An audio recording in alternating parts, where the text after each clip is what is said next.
परम प्रेममय श्री श्री ठाकुर परम रेधा जगत जननी श्री श्री बड़मा परम पूज्यपाद जुगाचार्य श्री श्री बड़दा आजिर भरोसा आम मानकर पूज्य आचार्य देवों श्री चरण में अनंत कोटि प्रणाम निवेदन करुच्ची।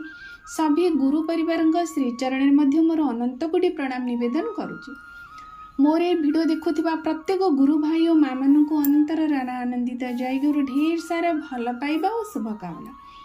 सबुदिन परि आज शुभ दिन एक सुंदर वीडियो करवा जो वीडियो आम बहु आलोचना माने मो आम जीवन में बहु किसी परिवर्तन आणु प्रेरणामय हो यह ही मोर परम पिता श्रीचरण में प्रत्येक दिन भली आज प्रार्थना रखुची।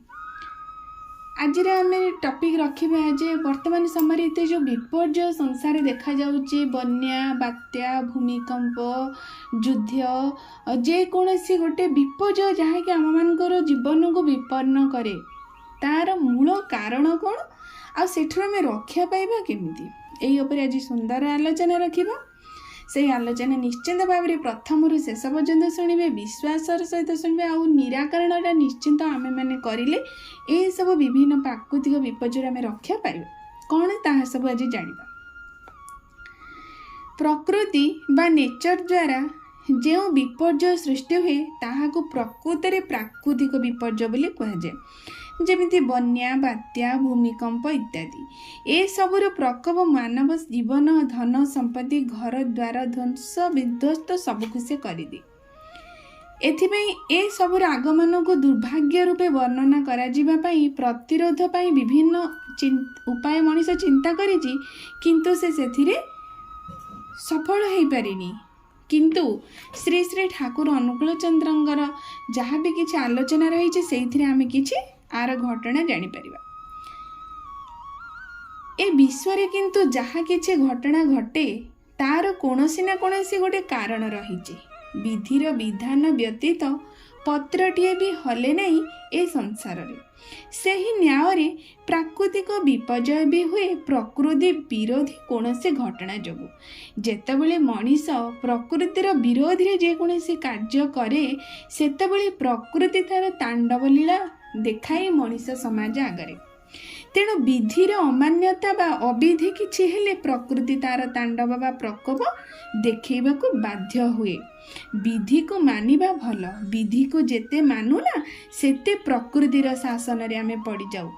श्री श्री ठाकुर अनुकूल चंद्र कहिले जदि विधिर नीति को बा विधान को न मानिबाकू आमे माने चाहू ताहले प्रकृतिर प्रकोप रे आमको कौनसी भाव रे केही भी रिहाई दे पारिबे नाही। तेणु जीवन वृद्धिर परिपंथी चलन हेतु प्राकृतिक विपर्य हुए तेबे एहाको रोकिबाकू हेले समस्त को विधिर नीति को मानिबाकू पड़िबो।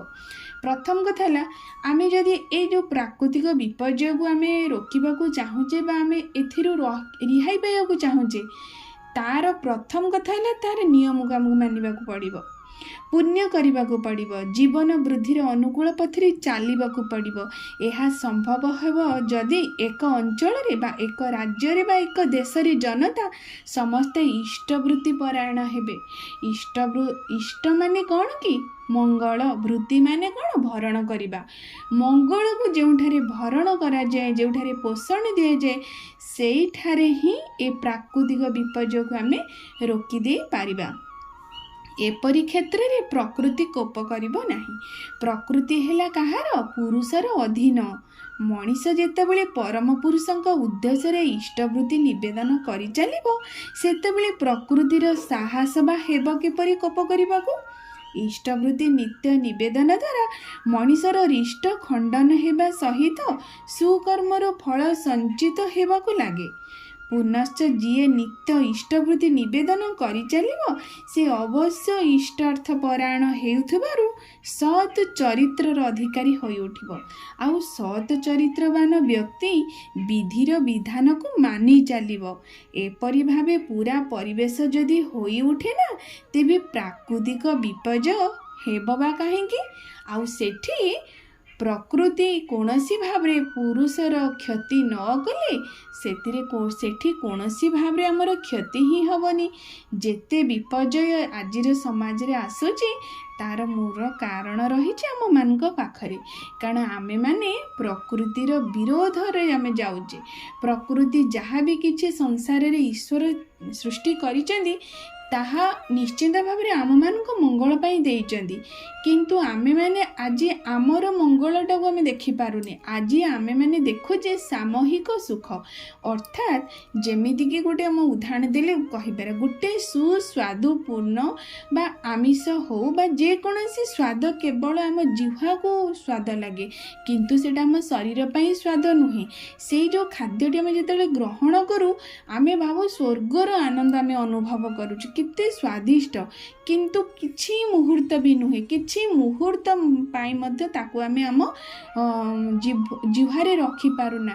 ସେ ତତ୍କ୍ଷଣାତ୍ କାହାକୁ ଆମ ପେଟ ଭିତରକୁ ସେ ପ୍ରବେଶ କରିଦିଏ। କିନ୍ତୁ ମଣିଷ ଯେ ମୁହୂର୍ତ୍ତକ ପାଇଁ ଆନନ୍ଦର ଅନୁଭବ କରିବା ପାଇଁ ଯେତେ ସାରା ଶରୀରର ଅନୁପଯୁକ୍ତ ଖାଦ୍ୟକୁ ଗ୍ରହଣ କରିଥାଏ, ତାର କିଛି ସମୟ ପରେ ବା କିଛି ଘଣ୍ଟା ପରେ ଶରୀର ଯେଉଁ ରୋଗଗ୍ରସ୍ତ ହୁଏ ବା ଶରୀରରେ ଯେଉଁ ପାର୍ଶ୍ୱ ପ୍ରତିକ୍ରିୟା ସୃଷ୍ଟି ହୁଏ ତାର ଫଳ କିନ୍ତୁ ଆମେ କ'ଣ ଜାଣିପାରୁନା? ନିଶ୍ଚିନ୍ତ ଭାବରେ ଜାଣୁ। କିନ୍ତୁ ସାମାନ୍ୟ ଟିକେ ଜୁହାର ଲାଳସା ପାଇଁ ଯେପରି ଆମର ସମଗ୍ର ଶରୀରକୁ ଆମେ ନଷ୍ଟ କରିଦେଉ, ସେମିତି ମନୁଷ୍ୟ ତାର ସାମାନ୍ୟ ଟିକେ ସୁଖ ସ୍ୱଚ୍ଛନ୍ଦ ଆନନ୍ଦ ପାଇଁ ତାର ଜୀବନକୁ ସମ୍ପୂର୍ଣ୍ଣ ଭାବରେ ବିପର୍ଯ୍ୟୟ କରିଛେ। ଏହାର ମୂଳ କାରଣ ରହୁଛି ଆମମାନଙ୍କୁ ପ୍ରବୃତ୍ତିମୁଖୀ ଚଳନ। ଆମେ ତାକୁ ପ୍ରବୃତ୍ତିକୁ ପୋଷଣ ଦେବା ପାଇଁ ବା ପ୍ରବୃତ୍ତିକୁ ଆନନ୍ଦ କରିବା ପାଇଁ ଆମେ ପ୍ରତ୍ୟେକ କାର୍ଯ୍ୟ କରିଥାଉ, କିନ୍ତୁ ତାହା ଆମକୁ ହିଁ ନଷ୍ଟ କରିଦିଏ। ତେଣୁ ଶ୍ରୀ ଶ୍ରୀ ଠାକୁର ଅନୁକୂଳ ଚନ୍ଦ୍ର କୁହନ୍ତି, ଯିଏ ବା ଯେଉଁ ଘରେ, ପ୍ରଥମ କଥା ହେଲା ଯେଉଁ ବ୍ୟକ୍ତି ଇଷ୍ଟ ସ୍ୱାସ୍ଥ୍ୟ ନିଷ୍ଠ ହୋଇ ଯଜନ ଇଷ୍ଟବୃତ୍ତି ଯେଉଁ ଶ୍ରଦ୍ଧାର ସହିତ କରେ, ଯେଉଁ ପରିବାର ଶ୍ରଦ୍ଧାର ସହିତ କରନ୍ତି, ଆଉ ଯେଉଁ ଗାଁ ବା ଯେଉଁ ପରିବେଶ କରେ ସେଠି ଅନେକ ବିପଦ ଆପଦ ଦୈବୀ ଦୁର୍ବିପାକ ପ୍ରାକୃତିକ ବିପର୍ଯ୍ୟୟରୁ ସେ ପରିବାର ରକ୍ଷା ପାଏ, ସେ ଗାଁ ରକ୍ଷା ପାଏ, ସେ ପରିବେଶ ମଧ୍ୟ ରକ୍ଷା ପାଏ। ଏହା ବାସ୍ତବ ଘଟଣା, ପରୀକ୍ଷିତ, ଶହ ପରୀକ୍ଷିତ, ଯେ କେହି ବି ଏହାକୁ ଆପଣେଇକି ଦେଖିପାରନ୍ତି। ତେଣୁ ଆଜିର ଯାହା ଟପିକ୍ ଥିଲା ପ୍ରାକୃତିକ ବିପର୍ଯ୍ୟୟର ପ୍ରତିଷେଧକ ପ୍ରକୃତରେ ହିଁ ଇଷ୍ଟବୃତ୍ତି, ତାହା ନିଶ୍ଚିନ୍ତ ଭାବେ ଗ୍ରହଣଯୋଗ୍ୟ, ସ୍ୱାଗତ ଯୋଗ୍ୟ, ଆଉ ଆମମାନଙ୍କ ଜୀବନର ମଙ୍ଗଳ ଯୋଗ୍ୟ। ତେଣୁ ଏ ସୁନ୍ଦର ଟପିକ୍ ଆମମାନଙ୍କ ଜୀବନରେ ନିଶ୍ଚିତ ଭାବରେ ବହୁ କାମରେ ଆସୁ, ଆମମାନଙ୍କୁ ପ୍ରେରଣା ଦେଉ ପରମପିତାଙ୍କ ଜୀବନରେ ଗ୍ରହଣ କରି ନେଇ ଚାଲିବା ପାଇଁ। ଏହା ହିଁ ମୋର ପ୍ରକୃତରେ ଭିଡ଼ିଓ କରିବାର ଇଚ୍ଛା ବା ଆଶା। ଆଉ ତେଣୁ ସର୍ବଶେଷରେ ସମସ୍ତଙ୍କର ମଙ୍ଗଳ ପ୍ରାର୍ଥନା କରି ପରମପିତାଙ୍କ ଶ୍ରୀ ଚରଣେ ବିନମ୍ର ପ୍ରାର୍ଥନା ରଖୁଛି। ଜୟ ଗୁରୁ।